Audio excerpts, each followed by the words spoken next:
আসসালামু আলাইকুম ভিউয়ার্স, আপনারা সবাই কেমন আছেন? আশা করি অনেক অনেক ভালো আছেন। আমিও আপনাদের দয়ায় অনেক ভালো আছি। আজকে নতুন একটা রেসিপি নিয়ে আপনাদের সামনে হাজির হলাম। আজকে আপনাদের সাথে শেয়ার করব শুটকি ভুনা। চুলা জ্বালিয়ে প্যান বসিয়ে দিলাম, দিয়ে দেবো হাফ কাপ পরিমাণ তেল, দিয়ে দেবো 1 কাপ পরিমাণ পেঁয়াজ কুচি ও ফালা করা কিছু কাঁচামরিচ। আপনারা এখানে যে যেমন ঝাল খান ঠিক তেমন ঝাল ব্যবহার করবেন। আমি অল্প ঝাল খাই তাই অল্প মরিচ ব্যবহার করেছি। পেঁয়াজ মরিচ বাদামি করে ভেজে দিয়ে দিব কিছুটা পাঁচফোড়ন, দিয়ে সুন্দর করে আবার নেড়েচেড়ে দিয়ে দিব শুটকি মাছ। শুটকি মাছ দেওয়ার পরে দিয়ে দেবো 1 টেবিল চামচ জিরা গুঁড়া, 1 টেবিল চামচ ধনিয়ার গুঁড়া, 1 টেবিল চামচ হলুদ, 1 টেবিল চামচ লবণ, হাফ টেবিল চামচ মরিচের গুঁড়া।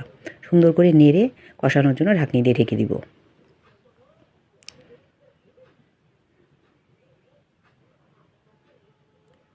আমার শুটকি মাছ কষানো হয়ে গেছে। এখন সুন্দর করে নেড়ে অল্প পরিমাণে পানি দিয়ে দেবো সেদ্ধ হওয়ার জন্য। আবার আমি ঢাকনি দিয়ে ঢেকে দিব। আলহামদুলিল্লাহ আমার শুটকি ভুনা হয়ে গেছে। এখন দিয়ে দেব কিছুটা ধনিয়া পাতা কুচি, নেড়ে আবার ঢাকনি দিয়ে ঢেকে দিব।